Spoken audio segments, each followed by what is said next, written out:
Good morning, good afternoon, good evening, wherever you are watching. You are now tuning in to my second episode of my digital episodic series, Where Do We Go From Here? And I'm your host, Omari G. And if you haven't heard, I'm sure you have heard now over the past 4 weeks of COVID-19. Today I have a very special individual sitting with me to discuss the outbreak of COVID-19 that has spread out across our world internationally, Mr. Kernard Jones. Thank you for having me, sir. Wonderful. I'm glad. It's a pleasure that you can come, my friend. Absolutely. So you had a substantial amount of experience serving for the greater Houston community, as well as the biggest HBCU in the United States, the illustrious, Texas Southern University. Former president of the Political Science Org, proactive member of Mayor Sylvester Turner's Leadership Alliance Council, as well appointed by the State Senate as precinct chair for District 807 back in 2017. I know that times is changing for a lot of us, especially the 2020 class as well as the 2024 class. They have to graduate virtually due to this COVID-19 pandemic. So can you elaborate how has COVID-19's outbreak affected HBCUs? Right, absolutely. So, first of all, this is a hard time for a lot of folks out there, not only in this country, but around the world as well. Last year, I had the opportunity to serve as a board member for TSU. So I got a greater understanding on how HBCUs are run. What it takes to run HBCUs, how our budget is set up, especially public funded HBCUs. And during this time, HBCUs are struggling because now we're having to not only refund students because we had to shut campuses down early, right, but we're also having to fight both state government and federal government to get a piece of the funding, not only for the new CARES Act that was just passed by the Congress, but also for other higher education funds that are distributed to colleges throughout the nation during times of emergency. So with that being said, we're really having to take a proactive take on this.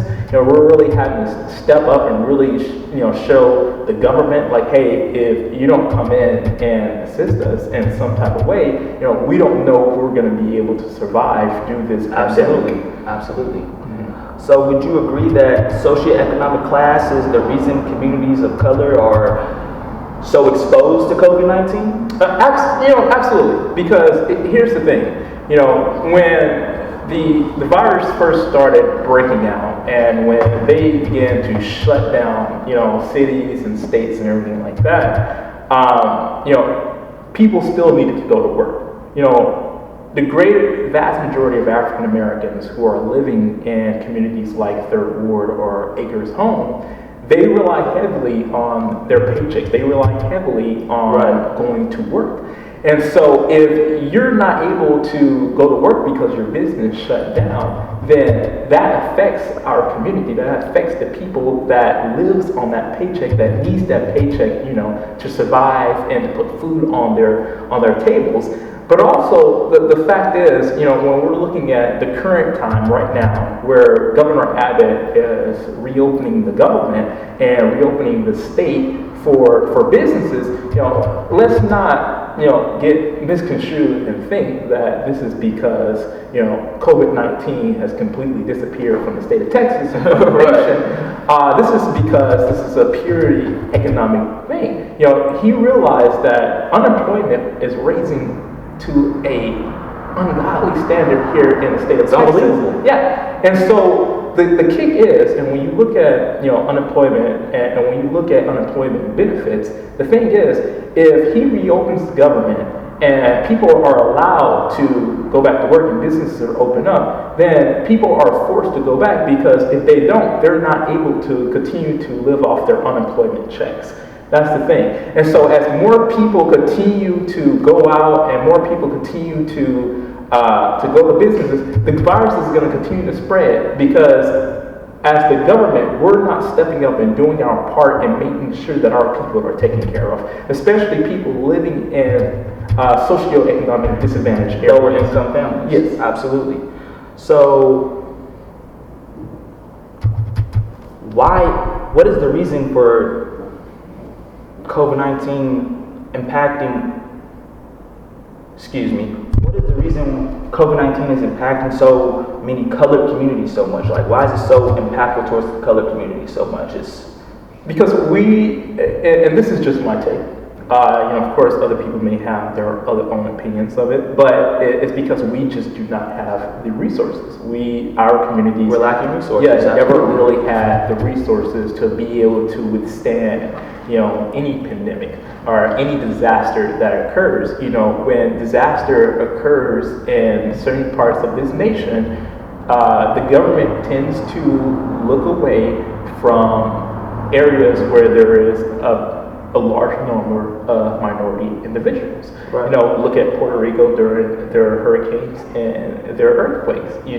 During that disaster, the government looked away. It's the same thing with COVID-19. The government is looking away from our community as we're going through unprecedented times and is not giving us the resources that we need.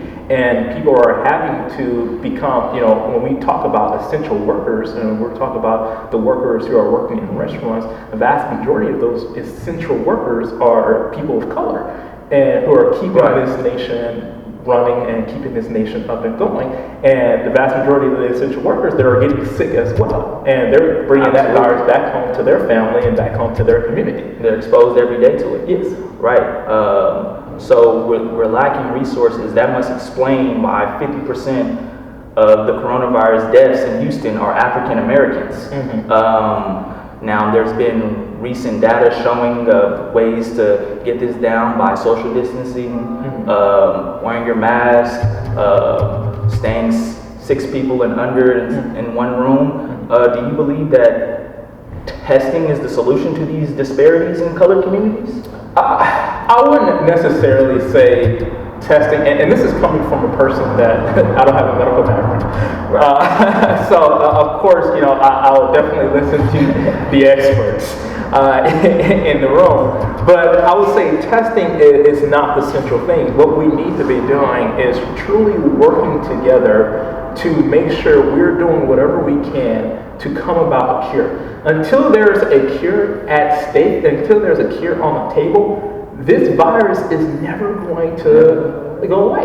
We're still going to be dealing with COVID-19 effects on our community, and on communities of color. We're still going to be having that effect. Yes, testing is great because testing gives us the ability to be able to pinpoint who has the disease and who don't have the disease. But also, look at this. If you have testing sites set up, if you already don't have a car or a means of transportation, what makes you think 9 times out of 10 you're going to go get testing? Right. Are you going to go get testing? Or are you going to go to your job that is at Chili's or somewhere to get that paycheck? Because at this time, we need all the money we can to continue to put food on the table. And kids are at home 24/7 now, so we have to continue to have food at home, continue to have food in the refrigerator. So what are you going to do? Right. So there's only so much testing is going to do for us. And will there be a waiver for the people that can't afford to pay for the testing? So right now they're saying that testing is free.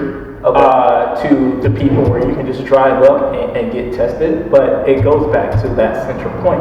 How many people are actually wanting to take off of work during this time and afford to take off of work and actually can even make it to a testing site if they don't even have means of transportation? You know what I'm saying? Absolutely. That's the issue right there. Well, health disparities in lower income communities have been around before COVID-19. It's been existent for a long time now. Do you believe because of the rise of COVID-19 that this pandemic could lead to a rise of populism between the employees and businesses that are mostly impacted by it? So, my thought is, first of all, businesses, of course, they're going to do whatever they can to make sure they have, their income coming in. But also, I would hope that business owners are taking the necessary steps to make sure that their employees are taken care of as well. That's the first thing. But, you have instances like Governor Abbott, who is forcing businesses to open up, forcing people to go back to work, where it creates that divide where now I'm choosing between my life and a paycheck. Which one is more important? And people of color and people from low economic backgrounds have been having to choose that for their entire lives. You know, whether it's my life or a paycheck. Right. Okay. So, over the years, we have been dealing with these conflicts within our communities, and there still hasn't been any type of plan of action taken within our political system as far as the colored, well, not to say colored, just put out there the black agenda. Mm-hmm. There hasn't really been any plan of action or any type of thing. So, with this upcoming election, should we make the Democratic Party, being that 90% of the Democratic Party votes are black votes, should we hold the black vote hostage? Should we make them work for our vote this year? Is that something we should do? Because honestly, I'm tired, and there's been other people have came out and spoke about it, tired of voting out of fear and being vulnerable to just anything. Like, they have no type of resources. We don't know what we're doing. We don't know what type of direction we're going in. So should we make our Democratic candidates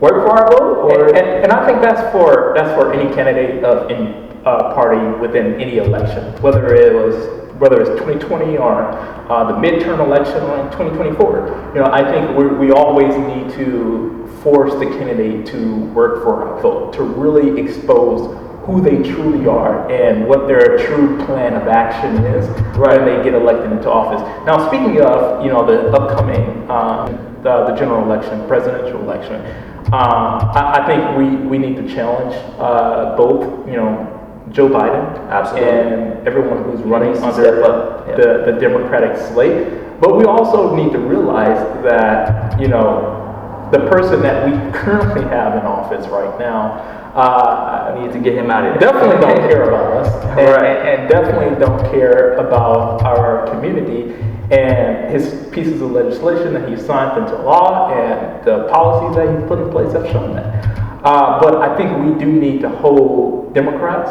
and Joe Biden more accountable for the things that they promise us and the things that they say that they're going to give us.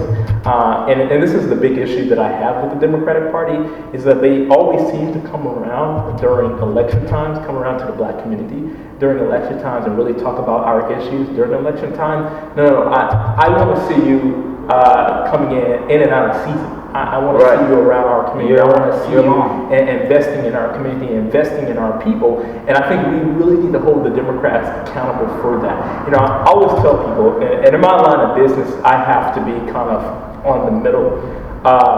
So I always tell people, you know, don't just vote Democrat because your grandparents have been voting Democrats all their life. You know, vote Democrat because you looked at their policies and you looked at what they want to do, and it's going to align with how you want to see your family in a few years. If there is a Republican, a sensible Republican that is talking great and it aligns with your vision and what you want to see, vote for him. If there's a Democrat that aligns with your vision and aligns with what you want and what you see, vote for him. We have to get out of this thing that we're divided by Democrats and Republicans. No. Because when you look at it, both Democrats and both Republicans do some crazy messed up stuff, and they have been disenfranchising the black community for years. So we have to start voting on people not based on their party, but based on their ideas. And I think that's the big thing. Once we realize that, and once we really get that ingrained, man, we will be able to really shake up politics, not only locally, but also statewide and federal as well. Absolutely. I agree with you on that. From previous experience, as you mentioned, just don't vote for Democratic parties just don't vote for the Democratic Party just because you see your family voting for it, or you were raised on hating Republicans. So, as black voters, do you feel that we lack representation towards black candidates in our political system? I do, but I also think since President Obama was elected into office, we kind of put more strenuous feelings on current black politicians who are running. We kind of hold their feet to the fire more than we would hold a white candidate who's running. For example, in this past election, when we had, two great African Americans who serves in the United States Senate running for president, both Cory Booker, right, of New Jersey, and Kamala Harris of California. And let's be honest here, Kamala Harris was a great candidate. However, I agree as well. Yeah. However, African Americans, and this is my opinion, African Americans, we kind of ruined her campaign because we challenged her more on a lot of things that her white counterparts were doing as well. We called her out on, quote unquote, locking up African Americans, but when you look at Joe Biden's record, he's been doing the same thing. But also, we love to talk about how Bill Clinton was the quote unquote first black president, but Bill Clinton signed into law to lock up more African Americans than any other president. So, I mean, we got to be honest with ourselves. We have to get out of that, crap in the barrel mentality where if we see one of our own doing great things and really challenging, where we do everything we can to bring them back down. No, we should be elevating them. We should be, of course, challenging them on issues, but not, but support their movement and not overlook exactly what their white counterparts are doing the exact same thing. I think that's the issue. Right. Well, the facts and stats of underlying health conditions have always been ongoing in low-income families, as we've been doing that. COVID-19 just exposed a lot of those matters. As far as the black community and the brown community, tell me, where do we go from here? Where we go from here is, first of all, I think with this whole issue going on, it's shown us that we need to pay closer attention who we're electing into office.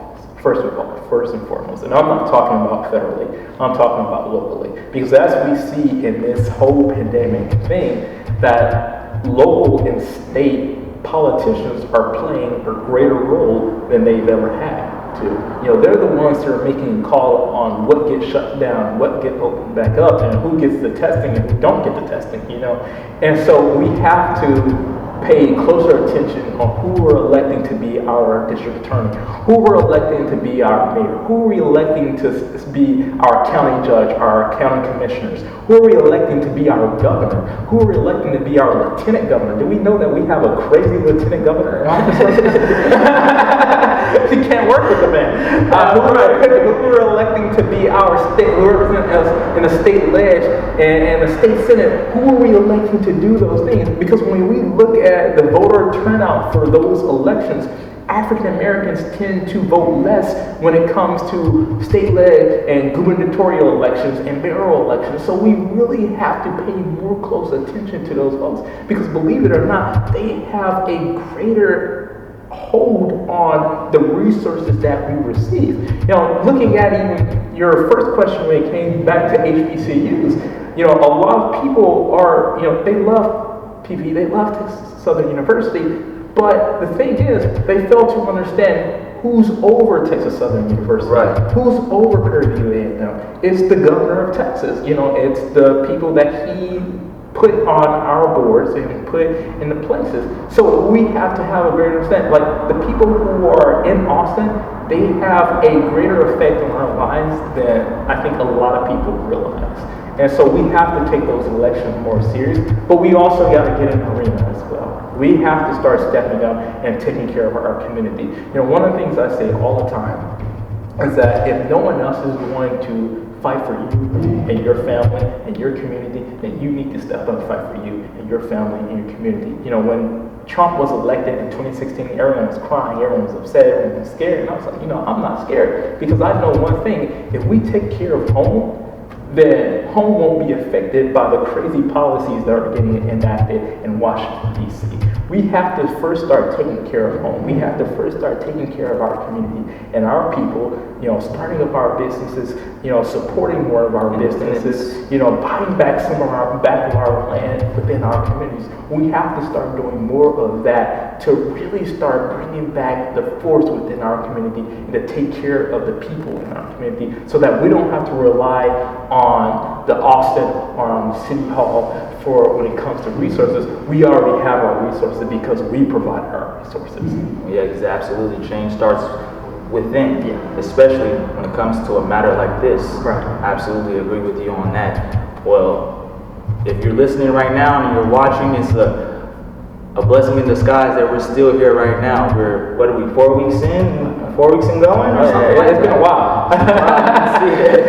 See, I'm embracing the... All right. That's why I got a hat on. I got a haircut.